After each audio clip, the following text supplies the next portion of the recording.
कांग्रेस का फैसला, सोनिया खरगे राम मंदिर उद्घाटन में नहीं जाएंगे। कांग्रेस ने कहा, यह बीजेपी और राष्ट्रीय स्वयंसेवक संघ का आयोजन। कांग्रेस के फैसले पर उठे सवाल, बीजेपी बोली पछताना पड़ेगा। ये बात अब साफ हो गई है कि अयोध्या में 22 जनवरी को होने वाले राम मंदिर के प्राण प्रतिष्ठा कार्यक्रम में सोनिया गांधी, खरगे सहित कांग्रेस का कोई नेता नहीं जाएगा। निमंत्रण पत्र मिलने के बाद से ही ये सवाल बना हुआ था कि कांग्रेस का इस बारे में क्या फैसला होगा। वर्तमान राजनीति, आने वाला समय और 2024 के चुनाव को ध्यान में रखकर आखिरकार कांग्रेस ने राम मंदिर के लिए निमंत्रण ठुकराने का जोखिम उठा ही लिया। लेकिन कई सवालों का जवाब देना उसके लिए मुश्किल होगा। साथ ही ये समझना भी जरूरी है कि आखिर कांग्रेस ने ये फैसला क्यों लिया है। सॉफ्ट हिंदुत्व, इसे लेकर कांग्रेस के भीतर और बाहर चर्चा काफी समय से है। राहुल गांधी, प्रियंका गांधी की ओर से इस दिशा में कोशिश भी हुई। चुनाव के वक्त मंदिर में इन दोनों नेताओं के जाने की जब भी तस्वीरें आती, उन पर बीजेपी सवाल उठाती रही।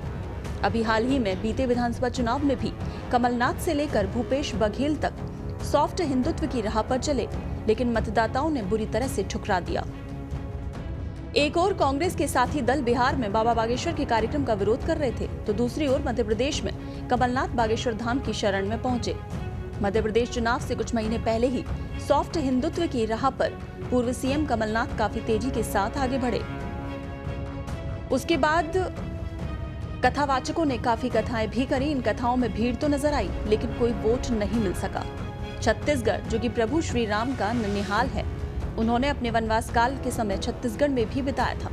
छत्तीसगढ़ के पूर्व सीएम भूपेश बघेल की ओर से रामवन गमन पथ पर पूरा जोर लगाया गया। कहा गया कि कांग्रेस इसके जरिए चुनावी नैया पार लगाना चाहती है।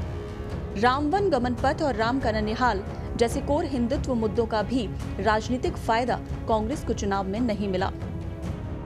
अल्पसंख्यक मतदाताओं को कांग्रेस के पक्ष में एकजुट किया जा सकेगा, ये कोशिश है कांग्रेस की, क्योंकि राम मंदिर की प्राण प्रतिष्ठा में जाने से कांग्रेस को फायदा होगा या नुकसान, इसका जोड़ घटाव चल रहा था। कांग्रेस इस पशुपेश में थी कि आखिर क्या किया जाए। राम मंदिर का मुद्दा, जो कि कभी कांग्रेस का था ही नहीं, ये मुद्दा शुरू से ही बीजेपी का था और मंदिर निर्माण के साथ ही इसका श्रेय पीएम मोदी को दिया जा रहा है।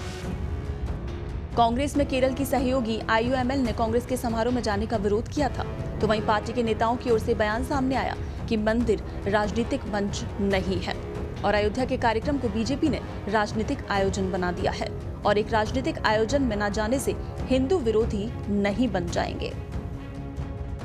लोकसभा चुनाव से पहले कांग्रेस के लिए ये एक ऐसा सवाल था जिसका जवाब हाँ या ना में ही देना था।